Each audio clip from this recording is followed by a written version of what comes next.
அவராலே இந்த நாள் இந்த நிகழ்ச்சி வழியாய் உங்களை சந்திப்பதிலே மிகுந்த சந்தோஷம். இன்றைக்கு தேவனுடைய வார்த்தையை நாம் தியானித்துக் கொண்டிருக்கிறோம். ஜெபத்தை குறித்து இங்கே பார்க்கிறோம். அப்போஸ்தலனாகிய பவுல் அவர் ஜெபித்துக் கொண்டிருக்கிறார். எதுக்கு? சபைக்காக. பாருங்க, அந்த ஜெபத்தினுடைய மேன்மை என்னதென்று நாம் ஒவ்வொரு நாள் தியானித்துக் கொண்டிருக்கிறோம். இந்த நாளில் எபேசியர் 1:19 சொல்லுகிறது, தாம் கிறிஸ்துவை மரித்தோரிலிருந்து எழுப்பி அவரிடத்தில் நடப்பித்த தமது பலத்த சத்துவத்தின் வல்லமையின் படியே. பாருங்க, தாம் கிறிஸ்துவை மரித்தோரிலிருந்து எழுப்பி. இயேசு கிறிஸ்து மரித்தோரிலிருந்து உயிரோடு எழுந்தார். இந்த உயிர் தெழுந்தார் என்று சொல்லும் போது நீங்க இப்படி நினைக்க கூடாது, அவர் கிறிஸ்து எழுந்தார். கிறிஸ்து எழுவதில்லை. அவரை யாருமே எதுவுமே செய்ய முடியாது. ஒரு தேவனை பாதாளத்தை அடைத்து போட யாருக்குன்னா வல்லமை இருக்கா? அவரை இப்படி செய்யன்னு சொல்லி யாருக்குன்னா அந்த சக்தி இருக்கா?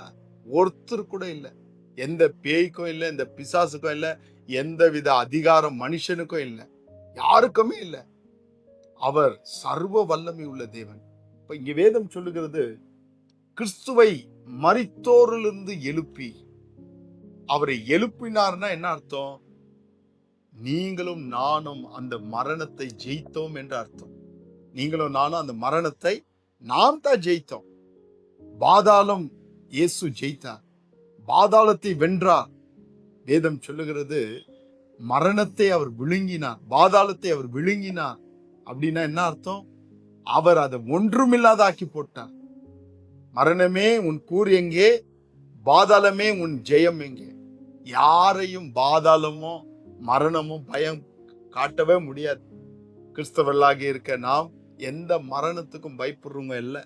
இந்த உலகத்துல எந்த சூழ்நிலை வந்தாலும், கொரோனா வருது, அங்க இந்த வியாதி வருது, அங்க யுத்தம் வரும், பாம்பு போடுவாங்க, சுனாமி வருது, பூமி அதிர்ச்சி வருது, ஐயோ பஞ்சம் வரப்போகுது, ஒன்னும் உங்களை பண்ண முடியாது. ஒரு காரியமும் உங்களை சேதப்படுத்த முடியாது.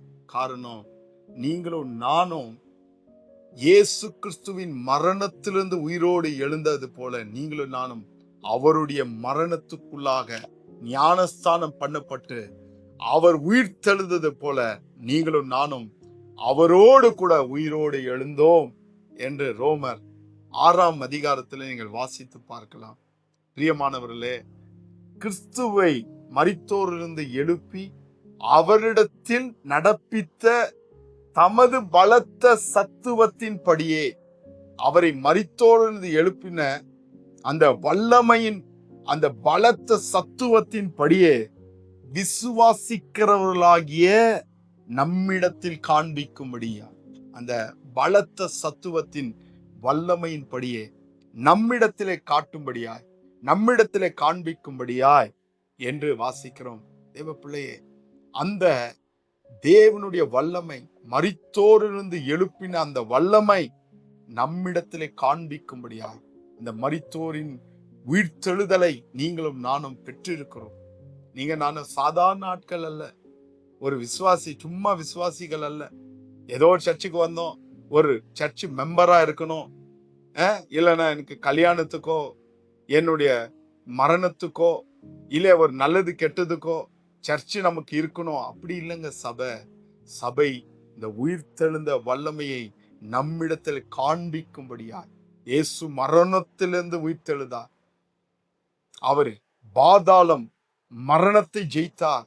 நீங்களும் நானும் பாதாளம் மரணத்தை ஜெயித்தவர்களாய் நம்மிடத்திலே காண்பிக்கும்படியாய், அந்த உயிர்த்தெழுந்த வல்லமை நம்மிடத்திலே காண்பிக்கும்படியாய் தேவன் என்ன செய்திருக்கார்? தம்முடைய வல்லமையின் மகா மேன்மையான மகத்துவத்தை நீங்களும் நானும் இன்னதென்று அறியும்படி அவர் உங்களுக்கு பிரகாசமான மனக்கண்களை தர வேண்டும் என்று வேண்டிக் கொள்கிறேன்.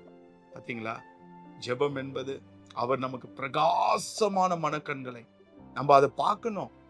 நம்ம இந்த உலகத்தையே பார்க்கிறோம், நாள் சோறுக்குள்ள இருக்கிற பிரச்சனையை பார்த்துன்னு இருக்கிறோம், இந்த உலகத்தினுடைய சூழ்நிலையை பார்க்கிறோம். ஆனால் அவருக்குள் நாம் யாரா இருக்கிறோம்? கிறிஸ்து இயேசுவுக்குள் நாம் யாரா இருக்கிறோம்? தேவன் என் மேல் எப்படிப்பட்ட நோக்கம் வைத்திருக்கிறார், இதை நான் பார்க்க வேண்டும். இதை பார்க்கணும். எவ்வளவு பேருக்கு ஆசையா இருக்கு, நான் பார்க்கணும் ஆண்டவரே, நான் பார்க்கணும், உம்முடைய மகத்துவ வல்லமையை நான் பார்க்கணும். இந்த பூமிக்குரிய காரியத்துல அல்ல, உம்முடைய வல்லமையான மகத்துவத்தை நான் பார்க்கணும்.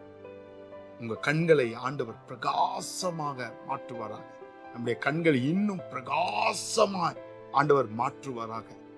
நீங்களும் நானும் அவரிடத்திலே நடப்பித்த வல்லமை, வேதம் சொல்கிறது, சாவுக்கு எதுவான சரீரத்தை இயேசுவை மரணத்திலிருந்து உயிர்ப்பித்த அதே ஆவியானவர், நமக்கு வேற ஆவி இல்லைங்க, இயேசுவை மரித்தோரிலிருந்து உயிர்ப்பித்த அதே ஆவியானவர் உனக்குள்ளும் எனக்குள்ளும் இருக்கிறார்.